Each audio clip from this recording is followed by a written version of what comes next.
So this paint strip here is rather an exquisite example of beautiful paint analysis done by our analysts. What they've done is they've taken a scalpel and scraped off the paint and effectively gone back in time. So we're going back 200 years, scraping through the different layers of paint on the wall. And so at this end you see the paints that we've got today, and it goes right back to Soane scheme and then beyond that to the paint effect in the dance scheme. So it's a really wonderful way for us to see all the different layers of paint there are on this wall, and from that work out what the colour scheme for this room should be. But the challenge that our paint analysts found when they were trying to work out how Soane painted this was that they knew Soane had used marbling effects but didn't quite know how he'd done it.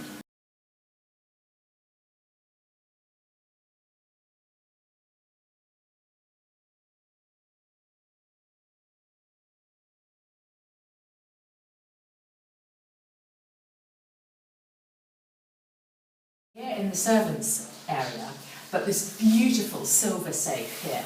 You can just see from the weight of this door, this was a phenomenally safe place to leave the silver. Now, we have already got the key to open this part of the safe, but this bit is still locked, and we are completely fascinated to find out what might be in there and what treasures that might hold.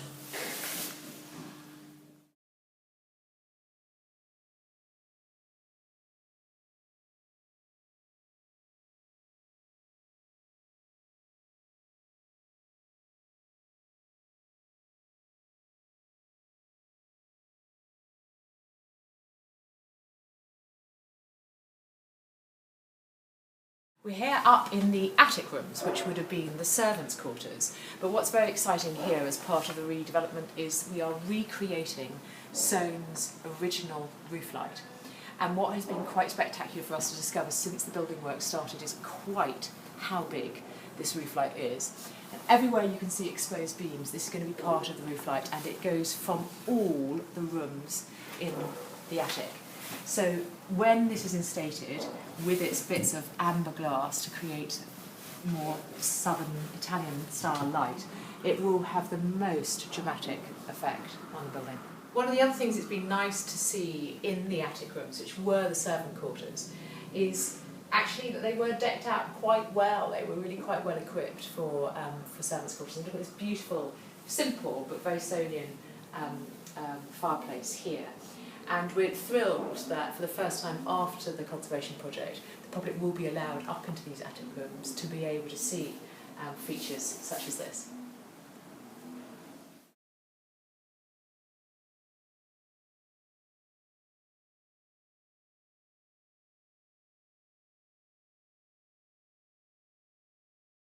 So we're standing here up on the parapet, and the bricks have been removed for the first time since Soane's time, so since about 1802. And we found these two builders' marks on the stone of the parapet. So this very traditional Kai sign, the cross, which was traditionally a Christian symbol.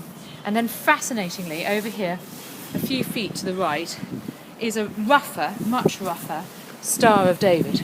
Now, we don't really know how these came about, but what we suspect is that two builders, possibly a builder, possibly a carpenter, were up here and they decided to leave their mark. And when one did the Kai sign, possibly the other Jewish, maybe the carpenter, not so skilled in stonework, did this rougher Star of David. But rather a lovely thing to have been revealed after nearly 200 years.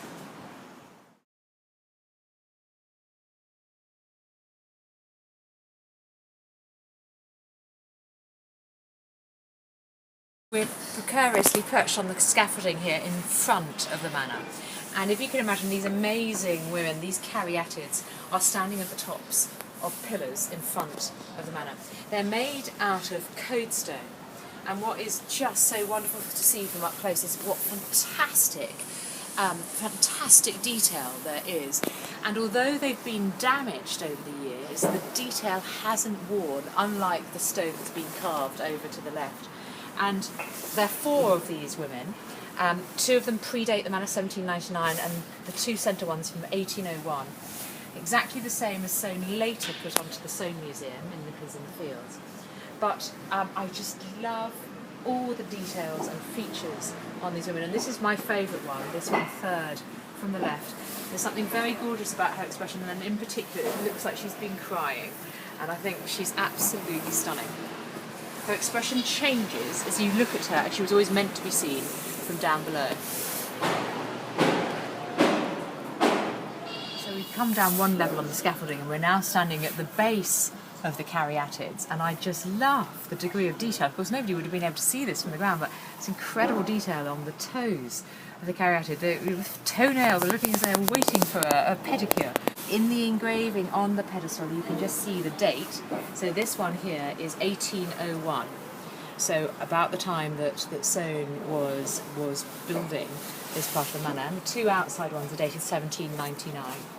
Soane has two lions facing each other, and what we're going to be recreating on the other side of the manor is two beautiful stone roundels with a rose pattern that was lost for many years when subsequent owners created windows where the roundels have been.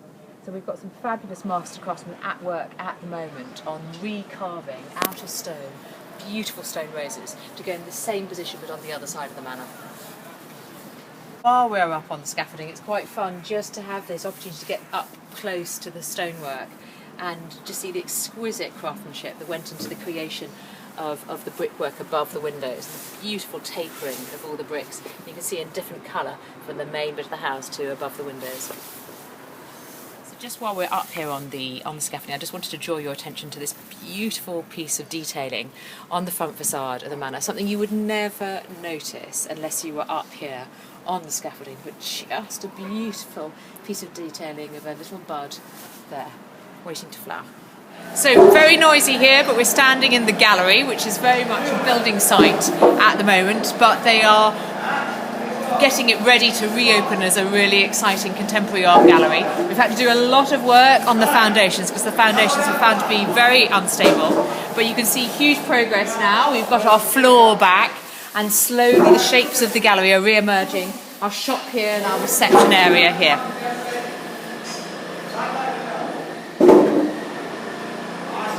So this is a shoe that we found in the floorboards up in the attic. Now it's an old building tradition that you put a shoe into buildings as a good luck charm to ward off bad spirits. We think this is a relatively recent shoe. We think it's probably about 50s. But it's been taken out as part of the conservation work, and we are definitely going to put something back in. So hunting down a suitable Jimmy Choo or suitable replacement shoe to be putting in to make sure that Pitzhanger remains with good luck for its future.